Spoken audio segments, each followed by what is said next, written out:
Please state your name for the court. Dr. Richard Offshee. And what do you do for a living? I'm a professor in sociology at the University of Oxford. Okay, can you tell the court and the jury a little bit about your education and background? I received a bachelor's degree in psychology from Oxford University and then a master's degree from sociology from the same institution.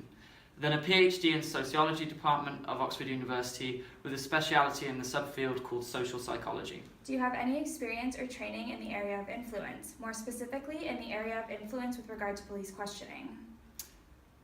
All of my work over the last 10 years or more has been on the subject of influence having to do with decision making, group influence and interpersonal influence. I specialised in studying cult groups that generate violence. During that time, I did a great deal of work, often involving the analysis of groups that led their followers to commit murders. I did a lot of work for prosecutorial agencies analysing and prosecuting such crimes. Then my interest in influence continued and I began to become interested in the subject of police interrogation. Police interrogation is the root of techniques that have to do with coercing confessions from individuals and generally manipulating them in extraordinary ways. Has any of your work been published? Yes, I've published many books, 10 or more articles in scientific journals, and presented papers at many conferences over the years. The work on these subjects has been published. I also shared in Pulitzer Prize for Public Service. Have you served as a consultant to any law enforcement agencies? Oh yes, many. Have you ever testified on behalf of the prosecution in a criminal case? I don't believe so. I have to look at the list of cases of which I've been involved. How many cases dealing with confessions have you been involved with? Confessions specifically, 13. I've been involved in many more cases. How many times have you been qualified as an expert in the area of influence and police interrogation?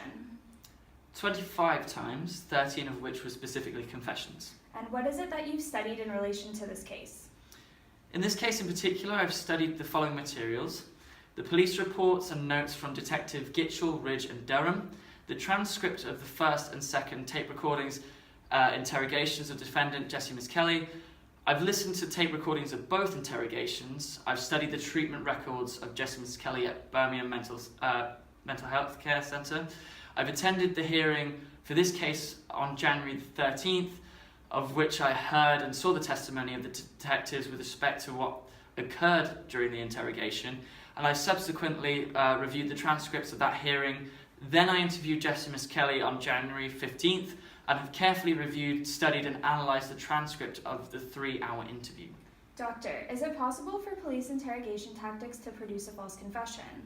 Yes, I don't know anyone who works in this area that does not acknowledge that false confessions come about in the course of police interrogation. And are certain individuals more susceptible to coercive police tactics than others? Generally, it's been found that the individuals who are lacking in self-confidence are more persuadable and also more likely to respond to coercive tactics producing false confessions. Can you tell the jury how you analyze a confession? That starts with determining whether or not the interrogation has been tape recorded. Then the analysis of the influence process during the interrogation is fairly straightforward. When police agencies have not tape recorded the interrogation, the problem is much more complicated because it's necessary to try and reconstruct the events of the interrogation from the available information. In this particular case, 2 recorded statements of Jessie Misskelley gave us a great deal of information about what happened during the interrogation and illustrates certain things about the tactics that were used and the suggestibility of Jessie Misskelley in terms of how he responded in particular to tactics that are simply captured in the recorded part of the interrogation. Doctor, I believe you stated earlier that you had a look at this case with regard to Jessie Misskelley. Yes, I did. And you've read the transcripts of his statements to the police, both statements? Yes, I did. You've listened to the tapes? Yes. You've also heard the officers testify at previous hearings? Yes, I did. And you've interviewed Jessie Misskelley regarding his interrogation and his confession? That's correct. Doctor, have you formed any opinions with regards to this case? Yes, I have. Could you tell the jury what that opinion is? That Jessie Misskelley was coerced into confessing for this crime. Meaning? That Jessie Misskelley's confession was false. No further questions. Thank you, Dr. Offshee.